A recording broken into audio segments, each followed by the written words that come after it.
Thank you for tuning in to All About the Girls, the podcast, where your host, me, Jenny Craig Brown, interviews incredible women to learn what powers them, what inspires them, and how they make our world a better place. Let's get to it.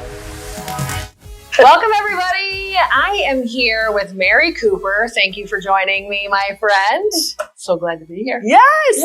And we are here with another fantastic episode of All About the Girls, the podcast. Again, we have recently, I think most know, GreatNews.Life has hit Michiana. So we launched Michiana.Life in July. And I really wanted to bring some lovely women from the Michiana region onto the podcast. And here we have another guest, Mary Cooper, right from the Michiana region. So thanks for being here. You are a real estate broker for Coldwell Banker Realty, the Harbor Country brand, and co-owner of Krush Volleyball Club. So I want to talk about both of those a ton. But before we get there, just tell me a little bit about Mary. Who are you? Tell me a little bit, your elevator pitch about Mary. What would you tell people if they asked? Oh, wonderful. Okay. Well, I was actually born in Chicago, Illinois. Okay. And lived there probably until I was about 10 years old. My mom was a up-and-coming banker. My mom's story is very phenomenal. But she was an up-and-coming banker, divorced. I was actually born out of wedlock, so there's a whole nother story there, but that I'm not going to go into because it's kind of interesting. Okay. But anyway, so raised in Chicago, was a latchkey kid. Okay. And I remember one of my early memories walking home from school as a kindergarten with the yellow yarn with the key on it. Okay, yes. Some of those things, that just dated me big time. But and then I would get home, and then my brothers, half-brothers would come home, feed me lunch, and then take me off to a babysitter, or do something like that. But how interesting. So yeah, the classic latchkey kid. Absolutely. And I attribute that to making me very street smart because I was a pretty independent kid. A lot of strict rules, but very very independent as far as, knew how making it to where you got to go on your own and making sure you get there, kind of that responsibility young. Yeah. And had no problems walking in the streets of Chicago back then. Wow. It just is what you did. Yeah. Yeah. You had to get to go where you were going. Yeah. So that's amazing. So my mom was working for Sears Bank at that time. And then when I was 10 or 11, we moved here to South Bend. She took a estate planning job with at that point in time, I think it was First Source Bank. So we moved over here when I was 10. Same thing, still latchkey kid. Grew up in South Bend. Graduate of South Bend Adams. Was a swimmer in high school. Okay. That's where I met my husband, Dennis. In high school? In high school. That is amazing. Yes. And ironically, not in a very conventional way. In fact, today we would both be put in jail. Okay. Maybe an age difference. Maybe a little bit of age, but yeah. So he was my high school, my senior year. My senior year of high school, he was my swim coach. Okay. High school before that, coach had retired and he stepped in. Didn't care for him one bit initially because it's kind of our joke. And new coaches are hard too. Yeah. So that's probably a big switch for you as a senior in high school. And then this new guy comes in. Absolutely. Yeah. Because I was to be captain, me and a gal that I was living with, because my mom had actually moved to Florida by then. So I was living with a classmate, swim team mate, whatever. Yeah. And so here comes Dennis as our coach. We're both co-captains, and he's saying, "Oh, you think you're captains? I'm not sure you're going to be captains." And we're like, "We have worked so hard for this. We're being captains, or we're going to fight." Yeah. So I was not a fan of him. Okay. And then as the season drew on, I just got the crush, got whatever. And then all of a sudden I am figuring out a way to commandeer some Notre Dame home tickets because I know he's a Notre Dame fan, and I'm inviting him to a Notre Dame game. Okay. Yes. And so he was kind of blowing me off for a while. And then he said, okay, fine. So that was our first date. And how old were you at this point? 17. Okay. And he was just out of college. He was 22 and a half, 23. Yeah. So, not a terrible age gap. It's just the youngness. Is the current issue. Back in the day, that was not a thing. No. Because my parents, same thing. My parents started dating when my dad was 15 and my mom was 20. That's not okay now. Back then, it was just, we all hung out in the same friend group, and that's how it was. Yeah. And so, it's interesting. Yeah. Okay. So, and especially because he was a coach and I was a swimmer. Yeah. So there's, those two things, the age and the relationship. Yeah. Ironically, many of the people knew by the time the swim season was over, and even by the time, following up through the rest of the year, everyone pretty much knew. Okay. It's just one of those things you just couldn't hide. Yeah. And was this scandalous, or was it really just she's literally about to graduate high school? Who cares? Yeah, I think that's really pretty much what it was. I don't think it was scandalous. Like nowadays, it would be very scandalous. It would be, but very again, scandalous. It just wasn't like that.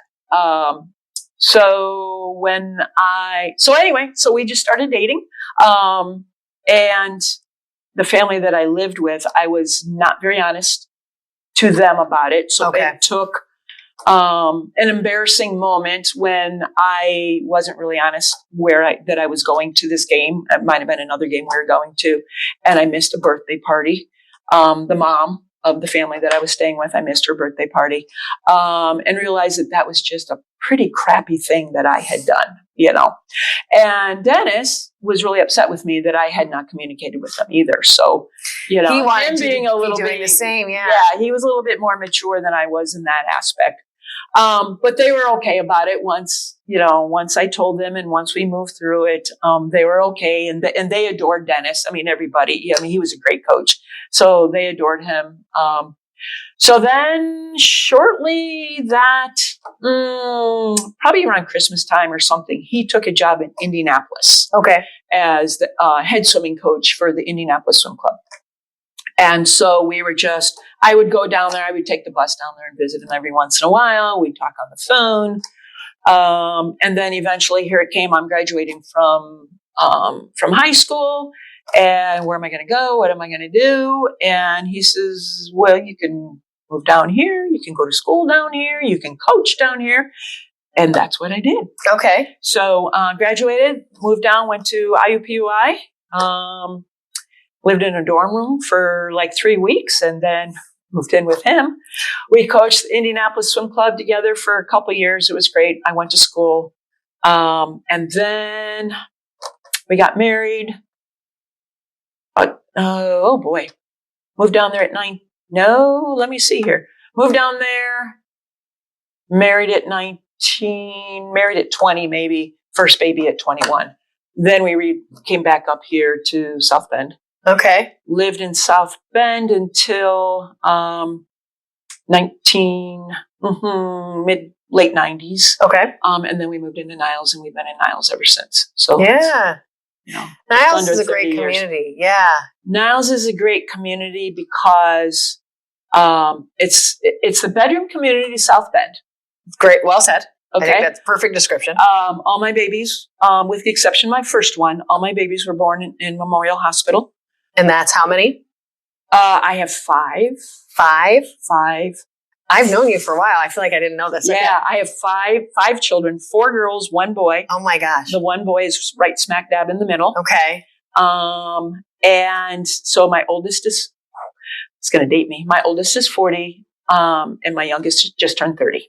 Wow. Yeah. So all out of the house, all you are empty nesting, having a good time. Absolutely. Okay. That Absolutely. Is good. Yeah. Yeah.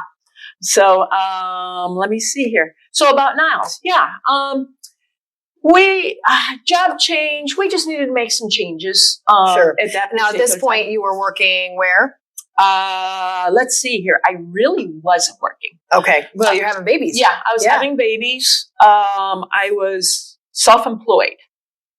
Just started my own business. We call it CCDLS, which stood for Cooper Computing And design services, CCDS, I think is what, yeah, Cooper Computing and Design Services. So I was the design services, all marketing. And Dennis was into network engineering by that time. So he was doing some side jobs, but he was also coaching at St. Mary's. He was the swim coach there. And I feel like I just sped up like 30 years, but anyway. It's okay. And, got to the point where the other reason we moved from Indy to South Bend is he needed to get a real job. Coaching swimming wasn't necessarily paying for it. So we moved up here. So I'm going to backtrack a little bit. We moved up here, and he was coaching at St. Mary's Swim Club. And I was actually coaching Adam's boys swimming. Okay. Which was a lot of fun. The funny thing about it, though, was the AD at that time at Adams was the same AD that was there when I was really swimming. And so he more or less said, we can't have any of that going on like it did when you were here. Things have changed. And I'm like, don't make that happen. And again, yes. You're like, listen, I'm fine. Yeah. So I said, no worries. No worries. Over here being happily married. Thank you. Yeah, it's all good. So that was kind of funny. So I coached boys swimming for a couple years, and that was quite interesting. Interesting. A lot of fun, a lot of interesting stories with that. But then again, it got to the point where, I can't be hauling babies around. And even at that point, Dennis was at the same time where he can't be traveling to Florida and doing all this because we had kids. Be careful of your tap. Okay. So, me too. I'm the same. Yeah. So at that point in time, that's where Cooper Computing and Design Services. So I started taking my marketing skills and just doing design on my own for small businesses, just working from the house. Smart. Yeah. Kind of making that work for your life at the time. Yeah. That's really impressive. I mean, 5 kiddos, or at least working on 5 kiddos, starting your own company. I'm sure he's working. So you're really you're making it work with while being at home. That's right. Amazing. Especially then, like that's a thing over the last 5-10 years. It's not really a thing my whole life anyway. That wasn't very popular when I was young. Yes, exactly. Right. Well, and it really was, with 5 kids. And he was coming into sales at that point in time, and there just wasn't a whole lot of money for 5 kids. Absolutely. And so how do I supplement, and how do I do something that I can actually feel good about? Yeah. So, started out from designing business cards to, I had a client who was starting up a preschool. And so I did all of their marketing, learned a lot from, investigating how to deal with signage and variances and all that kind of stuff. So, and I could do that, sometimes I was working after the kids were in bed or, doing whatever. Those late nights or whatever. And then some of that, once we moved into Niles, it evolved a little bit more. There was a niche that I found for homeschoolers. So I started teaching homeschoolers typing, different things on the computers that the parents couldn't teach them. And there was no school for them. So I would have students come to my house and we would do and then I even started getting adults. When the kids were a little older, I would actually go into nursing homes and teach them how to, and literally it wasn't always teaching them, it was literally going through their mail. I'd come in once a week and we would go through their emails. Oh, that's and teach them great. how to respond to them, and good old AOL communication going for them too. What a great thing to still have. So it was a nice little niche that I had, and it just it helped us get through those tough times when childcare was incredibly expensive, very stressful. Yep. And there was a point in time where I had to depend on childcare when I started to work for the leader. Mm-hmm. When my youngest went to school, that's when I entered the workforce again. Okay, so you kind of get the kids off to school, and then you say, I'm going to take this kind of into a company. So you started with Leader Publications. It's not how we met, but it's something that we have in common about our history, Yes, right? exactly. So tell me a little bit about how'd you enter, why Leader? Tell me how you got in there. So Dennis, side job, what he was doing besides his sales, he was working for a computer, but he would do side job where he would wire networks. Okay. So Leader, he was contacted by the publisher at that point in time, and they needed their systems, all their computers hooked up. So he would go through and he would run all the network lines behind the walls, and I would actually come in and help him sometimes. It's not a job I want to do. Yeah. And that's, and he doesn't do it anymore because he could tell you, being behind the walls in the deep basement gullies of the Leader that, scary. Scary. I can't even imagine what that looked like. Yeah. So Doug approached him and said, "Hey, you said your wife was into marketing. We need some help in the graphic design area. We're losing our manager. Would she be interested in doing that?" And so he, came home and told me about it. And I went in the next day and interviewed. And all of a sudden I was managing the graphic design area. Wow. So, and that was in 1999. Fantastic. So, and then 8 years later, I came in to do very similar, unbeknownst to me at the time. I was hired to work in the graphic design department, is what I was told. I was actually hired to take over the graphic design department, but I didn't know that. Right. They saw that in me. I didn't see it in me at all, which was a crazy takeover. But I think it's such a cool kind of background that we sort of share. You built that department from what it sounds like, I think, but I was there along the way. How about that? That's interesting. So you were there how long? I was there for about 15 years. Okay. I had a couple times where I wasn't there for various reasons. Sure. I didn't always get along with all the publishers. Sure. So that's a tough relationship. Yeah. So there was one time where I actually left in 2005. I left for a bit because I went to start my own newspaper.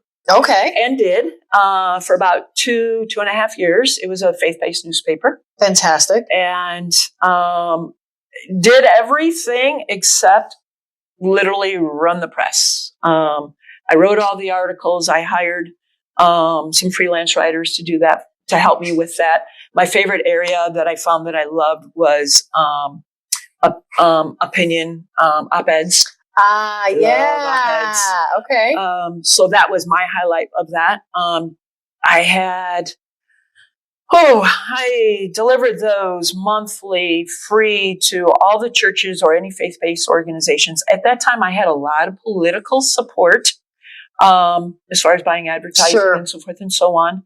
And it was very interesting. The biggest struggle that I ran into is folks just didn't want to pay their bills. Really? And I had bills to pay. Yeah, and especially when you're kind of the one-woman band, they have to pay the bills or you can't pay yours. Exactly. It's literally direct correlation. You're not working for some huge corporation where it can shake out differently. It really is direct alignment. Yeah, exactly. And everything that I put into came right out of my pocket. Wow. So I enjoyed it. And I still go by churches every once in a while and say, yeah, that was on my, that was on my account. Good. So it was, I'm a firm believer, that you can't, fail. It's okay to fail. Yeah. And if you don't try, you don't know. Yeah. So, I love that you went out and did that on your own, similar to Chris's start with GreatNews.Life. Yes. It's not here. I want to create something that's not here in the way that is missing for me. And so I'm going to go create it. Yeah. And who cares how long it lasted? Technically, it did work. It's just the struggles of being a one-woman show. Exactly. And that's really hard. Yeah. So that's a great undertaking. Yeah. Very impressive.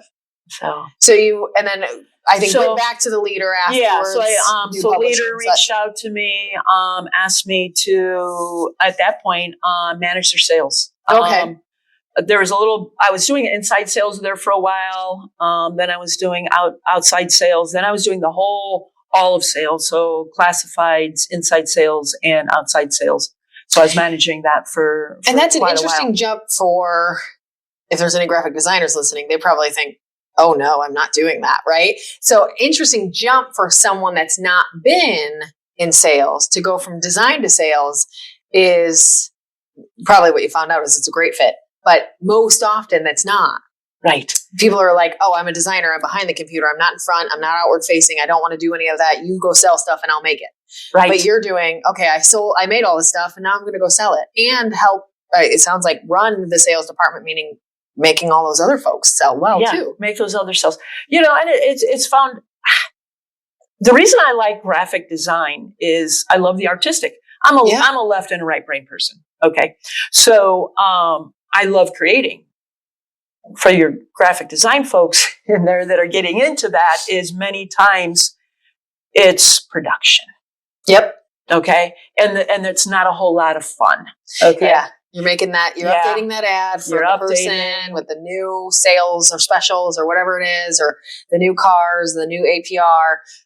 Yes, exactly. But not every day do you get to create someone's, giant new logo for their launching company that is going to make $1 million. That's not always what graphic design looks like. Exactly. Yeah. Yep. Especially I found that out as well. It's tough. Exactly. Some days are hilarious and amazing and so fun, and some days you're doing the same old thing. Same old thing. Yeah. Yeah. So that's where, and that transfer actually came in initially because I had an idea on a product.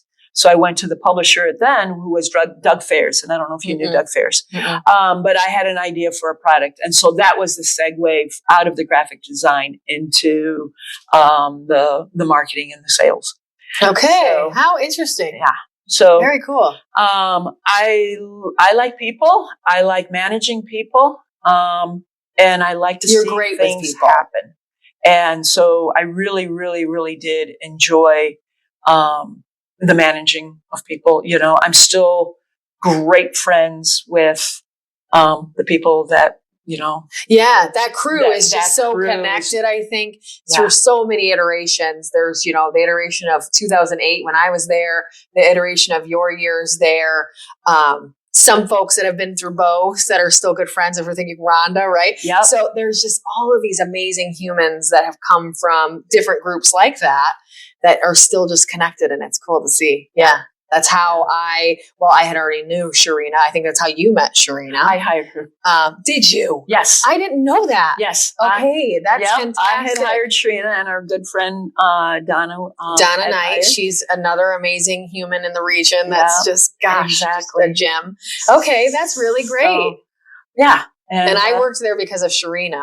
I know Donna because I worked there. So it's a really cool, you helped all of that happen. Yes. This is really great. Okay.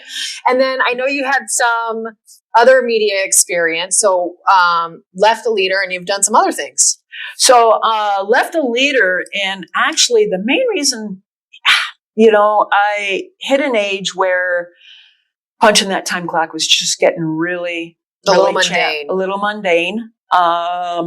And again, we've talked about, I didn't always have the same vision as the other publishers. Okay. Sure. And that's perfectly fine. And I had always said, when I retire, I'm going to do real estate. Okay. And at that particular it's funny time, that's your retirement. Yeah, I know. It's not that at all. That's a funny thing. But a lot of my clients throughout the years, because I was with Classified, so a lot of my clients were also realtors. Okay. So I had a great, group of realtors that, I kind of watched what they had done and was kind of impressed by that. So that was kind of where that came from. Okay. And at the time that I made that decision, I had no idea. So let's see here. I'm trying to think timeline on here. That was about the same time that Dennis was starting Krush Volleyball. Okay. Yes. And we have to talk about that too. 2014 was about that. So I was in my just approaching 50 at that time, and I was just ready for a change. So I started taking online classes for real estate, still working, had made a decisive move that I would work for the leader for 1 year, would save up all of my bonuses and everything. Any money you could save. Everything that I could save, because I knew when I got into real estate, it was going to be commission only. Okay. And Dennis had a good job. So we just needed to make sure that we could operate specifically only on his income while I got my real estate business going. So for a whole year, did that. And then the time came for me to, and at that point, I felt really bad because the publisher at that time was wonderful. And we had a really, really great relationship. And I really felt bad when I sat across from the table him and I told him I was leaving. And he was like, I don't understand. Oh my gosh. And I had to tell him, I said, the decision was made before you came on board. Yeah. It was just, this is my plan. It had nothing to do with this place or you. Yep. It was my goals. It was my goals. Exactly. That's well done. So, that's hard. Yeah. So, because you could have easily just said, well, this is really snuggly. Let's just stay here. This is working. I'll wait. Yeah. And you did not. No, I did not, and I had made a motion, and a lot of things, 2014, a lot of things that were going on in that year of transition. So again, my husband that's when he started the volleyball club, and he grabbed a crew of folks that he knew. He had just been in volleyball for maybe 5 or 10 years playing, and our daughters had just started into the volleyball. Backtrack about Dennis. I mentioned he was my coach. Mm-hmm. He has been a coach since day one, and it's just in his blood. So he's never not coached. I see. So, I was going to ask how he got into volleyball coaching from swimming. Yeah. But it's the coaching aspect. It's the coaching aspect. He's just brilliant. And he coached swimming. He understood biomechanics. He understands the physical portion of that. So after swimming, then he was softball and had coached World Series team. Kids World Series team, of course, our kids. And then from there, then we transferred over to basketball, all with the kids. And then I transferred into volleyball because that's what the kids were doing. At the same time, he was starting to play volleyball. 2-on-2, coached or played with Coach Karai. That anybody in the volleyball world knows that name. He's he was one of the Olympic coaches this year for the women's team. Oh, wow. Team. That's incredible. So it's just in his blood. Yeah. That's Dennis just coaches. He's coach. Yeah. So that was the transition into volleyball. And he was frustrated because there just wasn't enough in Southwest Michigan, Northern Indiana, on the club side. There's travel travel basketball, is huge. Travel soccer, travel absolutely. Baseball, basketball. Our kids played all that travel stuff. But and through 5 kids you probably saw, so it's probably easy to shake out and see some of the gaps where there's missing sports or there's missing travel teams. Yeah, exactly. So he sees this gap in volleyball and says, "Let's fill it." Yep. My oldest, there was a small team that my daughter was invited to play on. I was very nervous for that because I knew it was a very expensive sport. But we made it work. And so then Dennis started coaching because very expensive. And the nice thing is coaching is then you don't have to pay for your kid to play because I love it. So that was the beginning of Krush Volleyball right after that. So he coached not my oldest daughter, but he coached all of my other daughters throughout their volleyball tenures. And then coming back around, had a handful of visionaries with him, and we developed the name. We developed the logo, which has been changed since then, and it just took off. And first year, just a couple teams. And now he averages usually about 22 to 24 teams a year. Kids 7 to 18. We get them into colleges. So I think he has a 92% of each graduating class plays some form of college. We've had Division I kids. We've had NAI kids. We've had Division III, Division IV. Whatever those players want to do, he will get them there. Okay. So amazing. Which is a lot of fun just to see these kids, over the course of the years. Yeah, that growth that you get to watch. And now we're on the backside of that, where a lot of these kids are now coming back and they're coaching for us. Full circle. Great. Yeah. That is so neat. That is a great full circle. Like, it's got to feel good that you two built this club, and that's what's coming of it. Yeah. That's wonderful. It's wonderful. So, I play. I'm not a good volleyball player. I've learned, okay, and I've played rec. I love to play. I'm not good, but he was very good. He was very athletic. He was athletic. I'd like to say I was athletic, but I did much better in the pool than I did any other sport. That's your sport. Yeah, that's okay. That was my thing. Still pretty incredible. But yeah. So I just wish I was still as fit as I was back then. We all do. Yeah. So pretty much now what I do is I help on hands when he needs to, and when he needs me, and I mainly do the marketing. So you're working on hitting everybody, making sure they're aware of the Krush Volleyball Club, what you're doing, where you serve, all that good stuff. And then he says, great, send them to me and I'll handle the rest. Yeah. That's fantastic. Yeah. I love that. And then tell me how you got into real estate.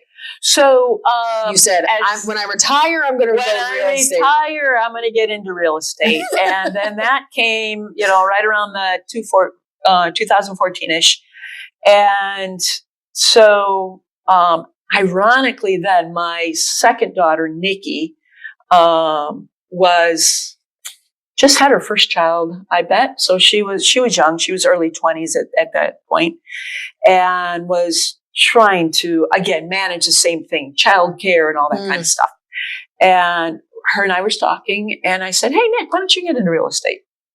So we went and talked to a local broker, and Nikki actually jumped in sooner than I did. And she's like, Mom, I'm running with it. So she went and she did online. She got her license in Michigan. And then 9 months later, here come I. And so I went and talked with the same broker to get on with her. And she goes, well, Mayor, there's kind of a problem. She goes, I know you're going to do fine, but I suspect that you and Nikki are going to share the same clients. Point I would have never thought of, but that makes sense. So Nick and I talked, and then we said, well, why don't we just go into business together? So that's what we had done. The interesting thing about it is the broker made, and I tell all real estate, young folks getting into real estate this, she says, you're going to know in 3 years whether you're going to make it in this business or not.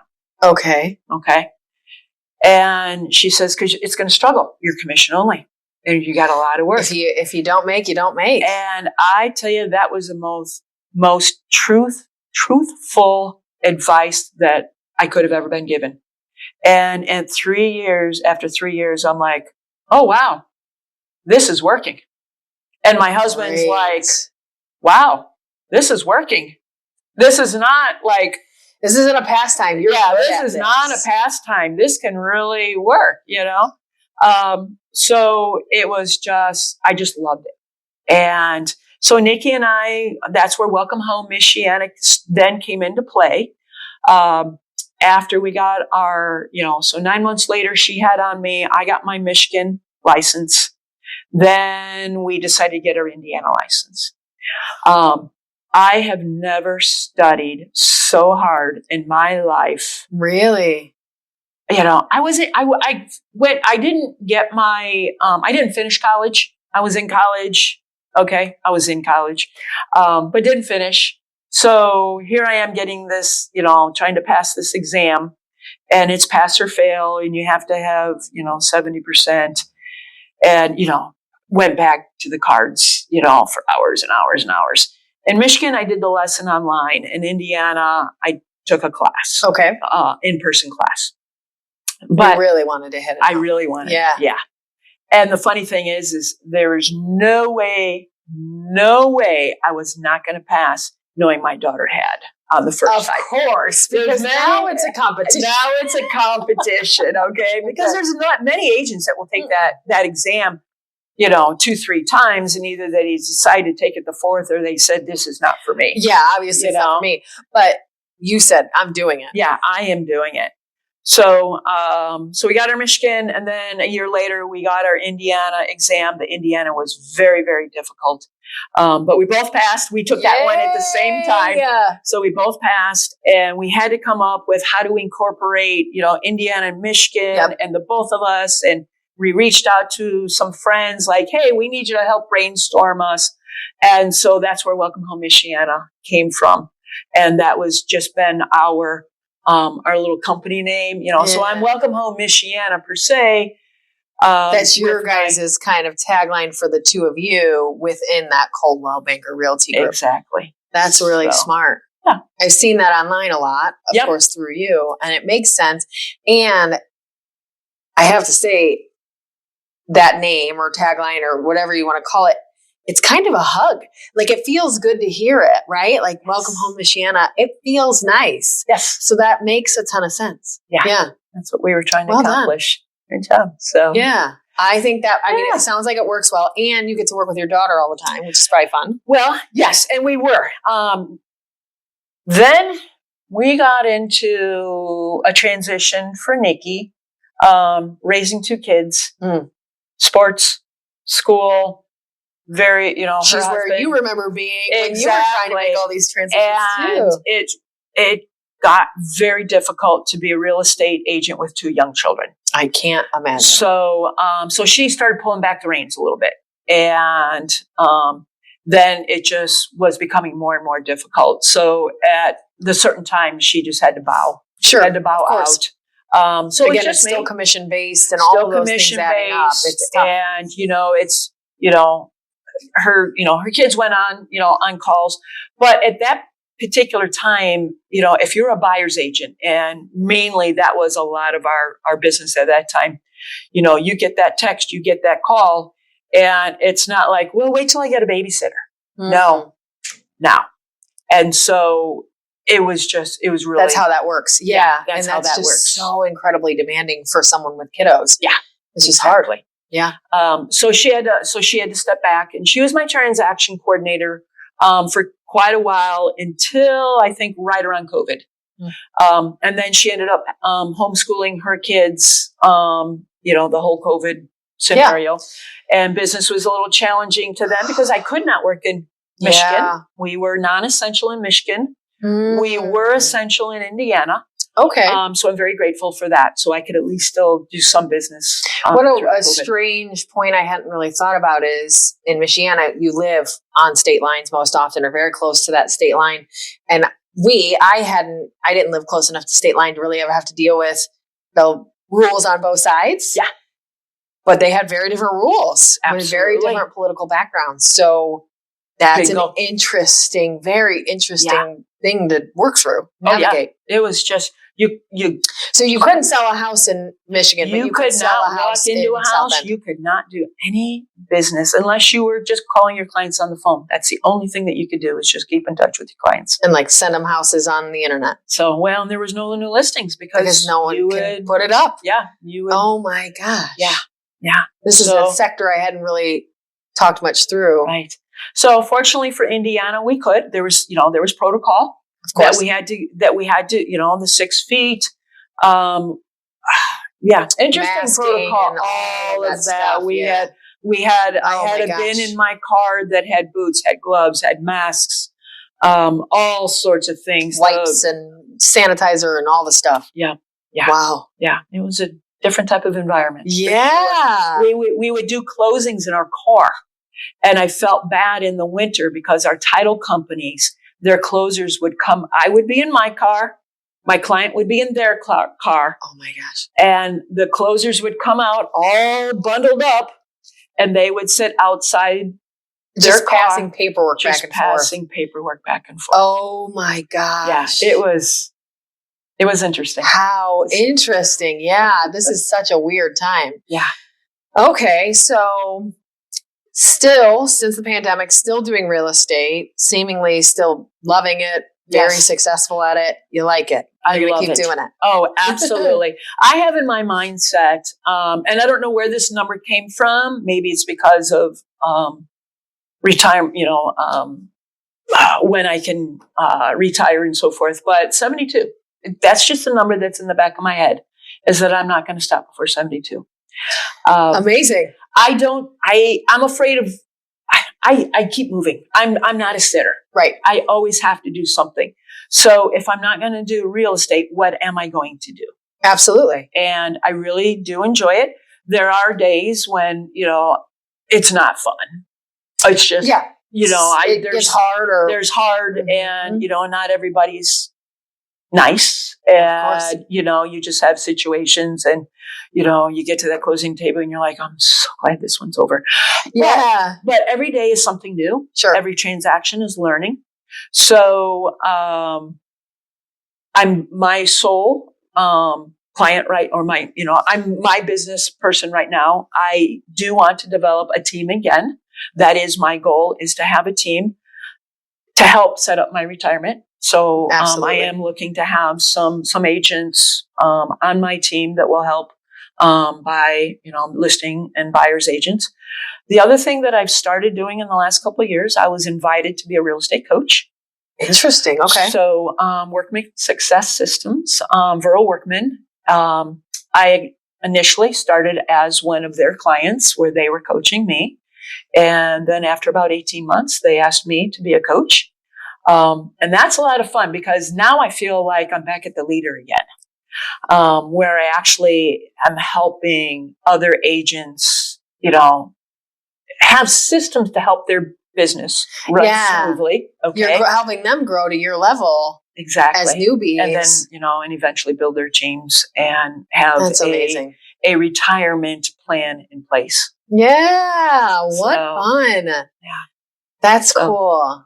And I think with what you've learned in the field, those folks are going to want to be part of that team because they're going to say, hey, you're the pro.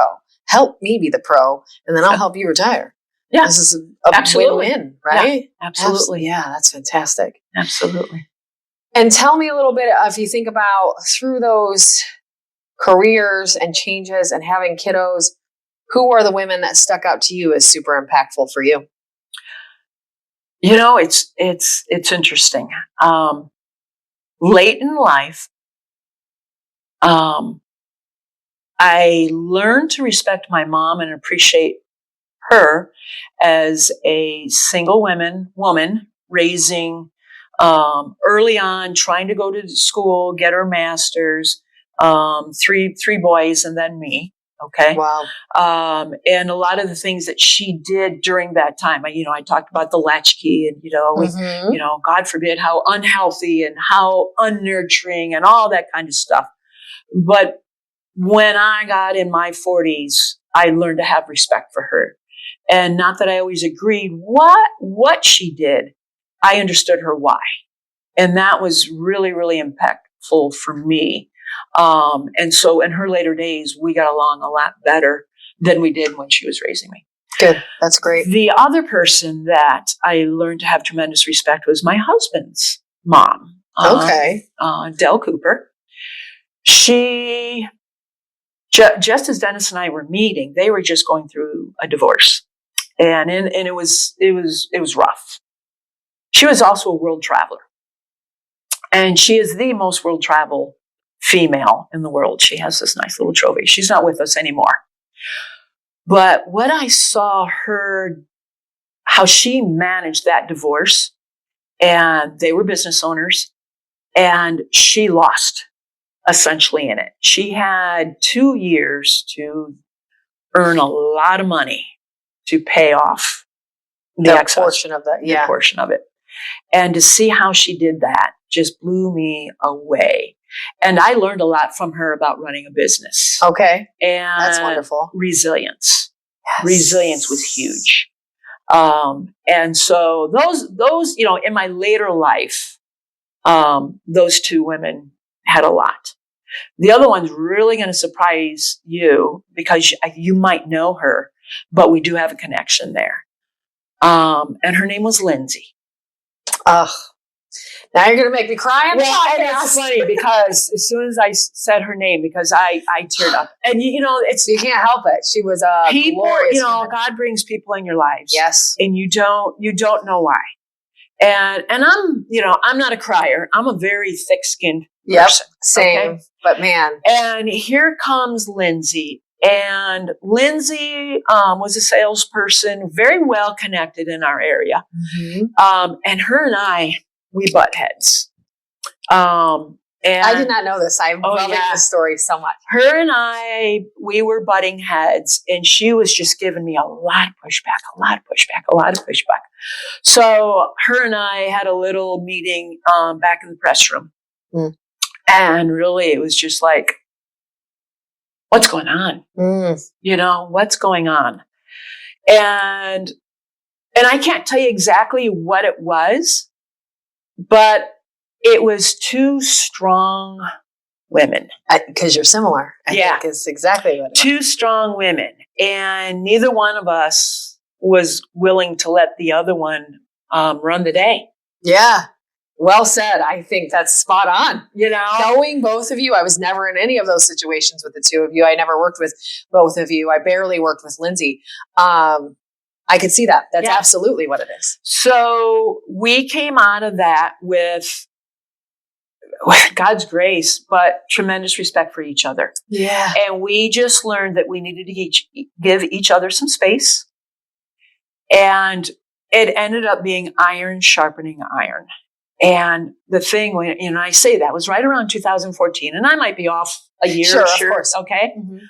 At the same time, she was running 5Ks and all these things. She was very. And we were having a runner, outdoorsy workout queen. And she said, "Hey, Mayor, urban adventure." Yes. I remember her talking about the urban adventure. And she challenged me. And I'm like, yep. So did you guys do urban adventure together? So for those that don't know, urban adventure is a local, there's that show. It's sort of like one of those, but I can't remember what that is. Race.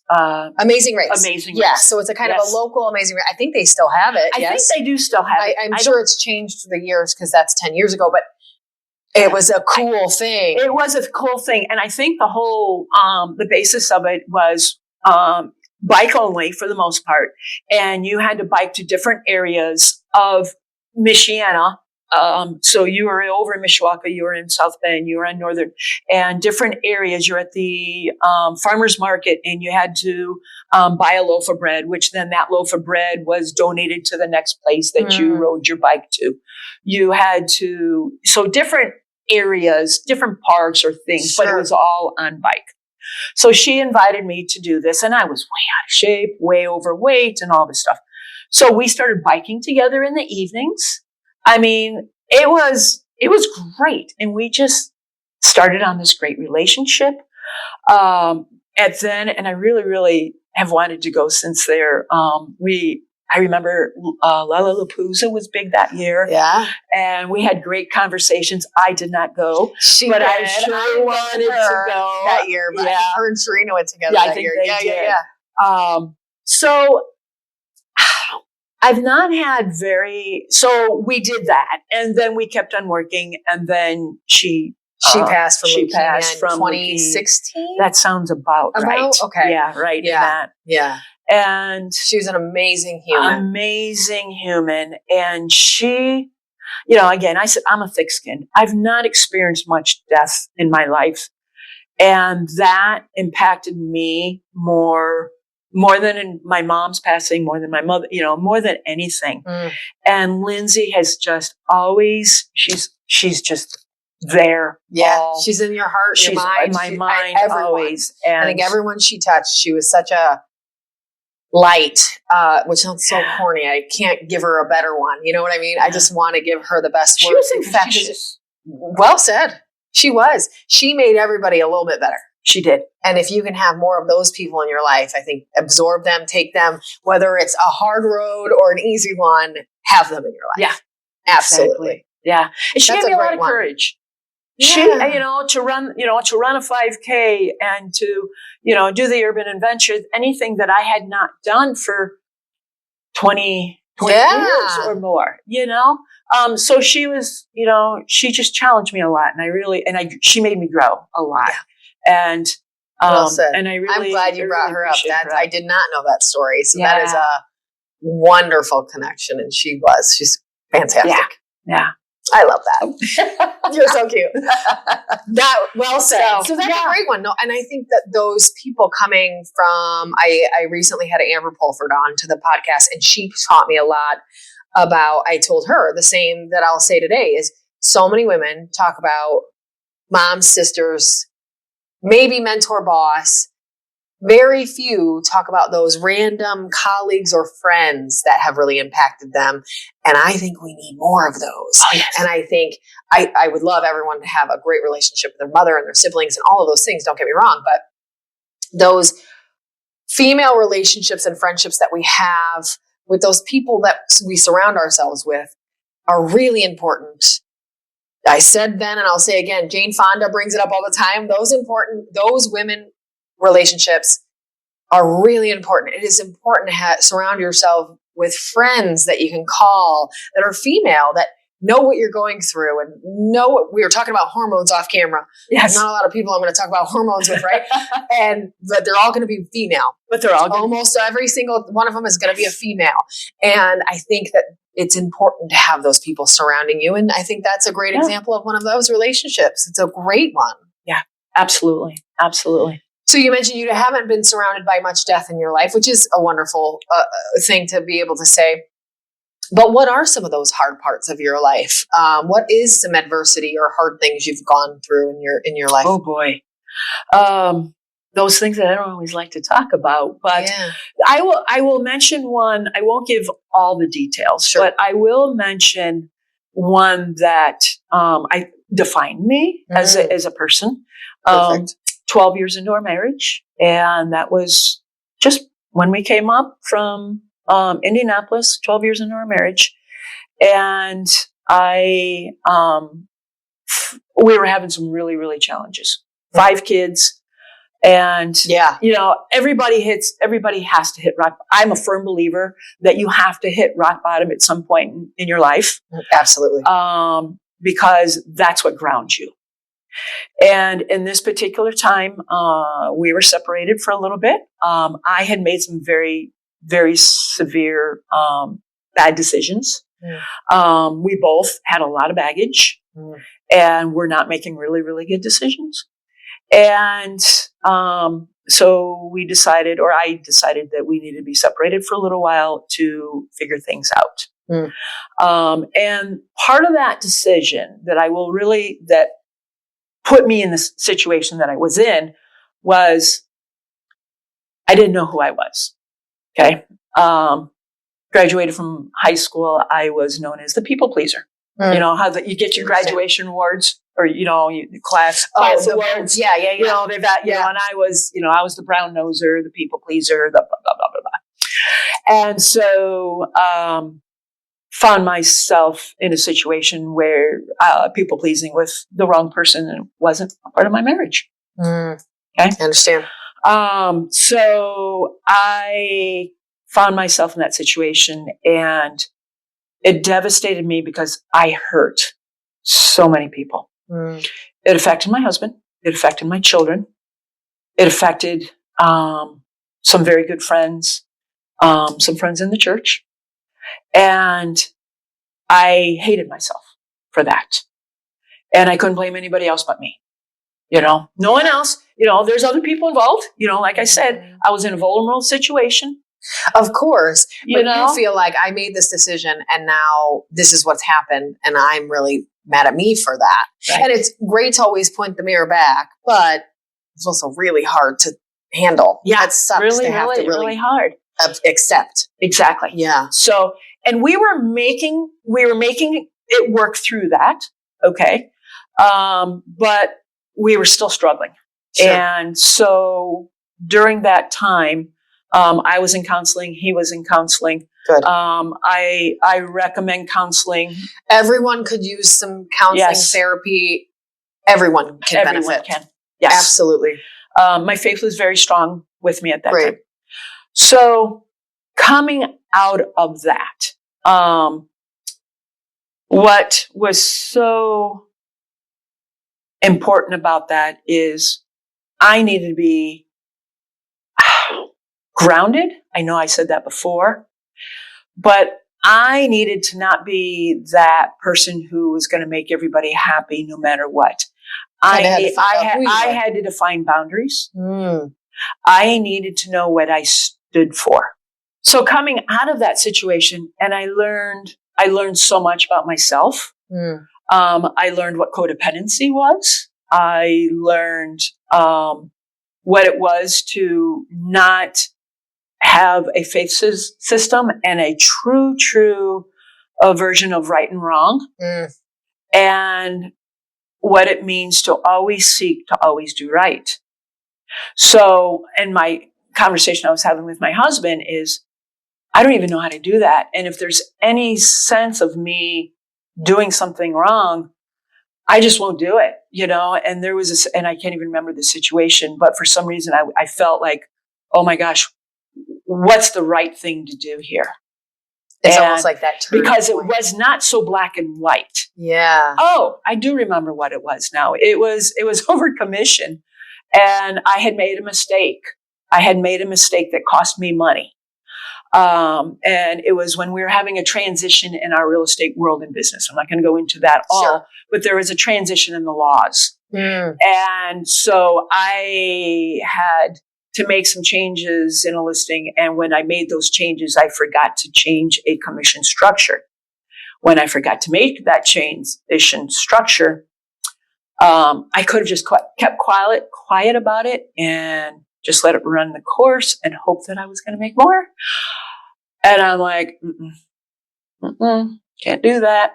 So I did it. It cost me a lot of money, but it was the right thing, And that's probably where you feel like, okay, I can be this person. I can be this person. I am this person. Yeah, I'm doing this. I'm making the right decisions. And so that was my husband. We were just talking through that thing, and coming back, it all comes back to that one time when I was 32, 33, right in there. That was a life defining, from here on out. Yeah. And I like myself a lot better now. Good. And that's so important too, because we all have those rough patches. We've all done some dumb stuff in our days, but if you can really hone in on that moment and flip it, like you really made the change yourself within you. And in that moment, you proved it to you. And that is really big. And that is really hard. And so for you to fully change yourself and say, I'm done with that. This is me. This is really who I am and who I want to be. So I'm going to make sure I am. Yeah. That's huge. Yeah. I love that.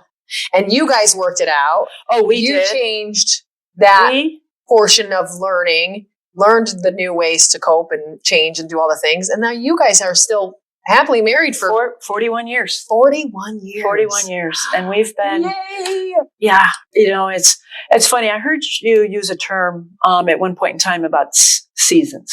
And people are in your life for a season, reason, or a lifetime. Was it that one? Yes. Okay. And I have just recently, this has just been a little moment or thing that I've been sharing with. I love working with young kids and young marrieds. And, of course, I want everybody to be married for 41 years. I want them to have the length, but I know the sacrifices that comes from. Yeah. Okay. And just how life happens. Yeah, it just doesn't. Absolutely. Seasons. We all have so many seasons in our life. There's not 4. And I don't know how many there are. No, but there is a lot. There is a lot, And I think every person has a different amount. Yeah. And so my husband and I we're in a great season right now. Yeah. And, our kids are all grown. My son's not married. He probably never will be. And that's okay. But all my girls are married. We have, they have their children and so forth. Yeah. And here we are, empty nesters, and we're having a blast. I love that. That is worked, exactly how we're supposed to be doing it. we did our season of raising kids, of giving every penny we could to what they had, what they needed, and every ounce of time that we had. But now we're at that season where we can celebrate ourselves a little bit. Yeah. So that's why we go to London and Paris, and we're not throwing money out the window. There's budgeting. You just got back from an amazing vacation. Yeah. And you did. You hit London and Paris, and I saw you on Abbey Road and everything. Oh my gosh, that was so fun. Yes. And that's where you get to be now. Yeah. And so that's the season that we're in now. And, what the next season is, we don't know yet. I'm not sure I really want to know some of that next season. Yeah. I think you're right. It's good to be surprised a little bit. Yeah. So that's well said. Yeah. I just love you. Are you ready for the hard part? Oh, I thought that was the hard part. Quick response questions. Now your time. Actually, that probably was the hard part, and you'll probably do just fine here. So we've got quick response questions. You've got 5 seconds to answer the question, or you get buzzed by our handy little buzzer, even on the road. We've got a fancy buzzer. Thank you, Deanna Grimes. And she sent me this buzzer. So you've got 5 to get buzzed. The goal is to not get buzzed, of course. Okay. And this is going to fill us in on who you are a little bit more than maybe we know. Interesting. If you had to change your name, what would you change it to? I changed it once. It was Mary Lee Cooper. Mary Lee. Now it's just Mary. But yes. So you did change it. You got rid of the Lee. Yes. Does that I got count? teased in 2nd grade. Interesting. Yes. I was Jenny Craig. I got teased all the time. Yeah. So Sarah Lee, that's a brand of pies, cakes, 2nd grade. And everybody would say, nobody really likes Mary Lee. Oh my God. That is awful. So in 2nd grade, the Lee became the middle name. Okay. Yeah. I love that. Yeah. You can answer because you already did. That's fair. What has been your favorite age so far? 50. 50? That's I have so many people that say 50. That was when so much. Just and friends 50. Say 50. I have a lot of friends and family that say 50 as well. Okay. I hated 30. Really? Yeah. I had to grow up. Yeah. I have 5 kids. I had to grow up. Yeah. If you could be one Disney character for a day, who would it be? Mary Poppins. Ooh, good one. You're boarding an airplane right now. Where is it going? Australia. Ooh, love that one. I've not been. Yeah. That plane ride sounds terrible. Yeah, true statement. I'll do it together. What is your favorite article of clothing that you own? Jeans. Ugh, love me. I'm a jeans and t-shirt girl, or a jeans and sweatshirt girl. Yeah, love that. Breakfast food or dessert? Dessert. Tropical vacation or mountains? Tropical.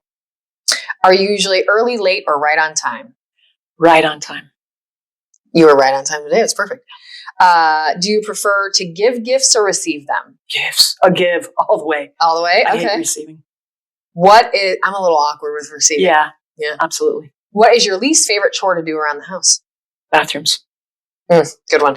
What if you had free concert tickets to any concert, who would it be for?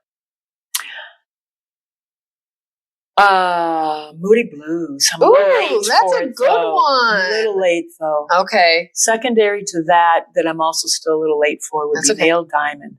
Ooh, and he's so many generational. Everybody knows something by Neil Diamond. Yeah. Like it'll come on and you'll be like, oh yeah, I do know that. Yeah. 100%. What is one thing that you need to sleep? Cold and fan. Fan. Okay. Do you prefer watching shows week by week or binging all at once? Binging, but I wish they wouldn't end. Binge forever, right? I'm watching Emily in Paris right now. Amber mentioned that one too. I have to watch this. Everyone is watching it. I was going to Paris, so I started to watch it, but now I'm finishing it. And I'm like, I've been there. Oh, that's, loving it. Love that. So fun. Do you cannonball or toe dip into a cold pool? I'm a swimmer. Total cannonball. Yeah, you're going in. Or you're probably doing some fancy dive in, but you're going right in. What is your go-to karaoke song? I don't karaoke. Karaoke'd once to Blackwater. Blackwater. I stunk at it. Really? Yeah. Oh, you're almost going to get buzzed. That was good. You pulled it right out. That was good. I stunk at it. What mythical creature would you like to believe is real? Mermaid. Ooh, good one. And then what is one lighthearted hill that you would die on? Rudeness. I don't tolerate rudeness very well. Be polite. Be polite. Be kind. Done. I love that. Yeah. You didn't even get buzzed. You almost got buzzed. I almost got buzzed. Yeah. That karaoke thing. Yeah, I always said, I love music. I love music. I love all genres of music. I love to dance, everything about it, but I have no talent. God did not give me 1 ounce of talent for music. And I always not shake in the my music head, industry. I can't play an instrument. I can't sing, can't dance. I'll do it. But yeah. Interesting. I love that.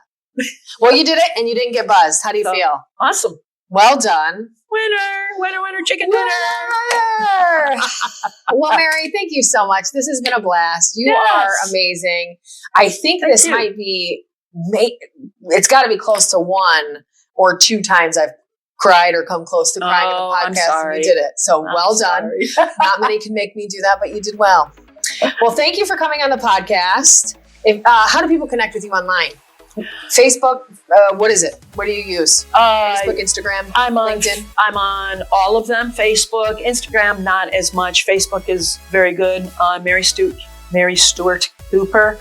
I'm a realtor, so just type Mary Cooper you're gonna find her. and you'll find me. I try very hard to be out there on the social media as much as I can. You do really well. I'm on LinkedIn. I'm starting to do a little bit of video stuff, so I'll be on YouTube and TikTok eventually. But, All right. Yeah. Well, connect with Mary, everybody, and we will see you for another episode of All About the Girls next month. Join us, connect with Mary, and we'll see you soon. Thanks for joining us.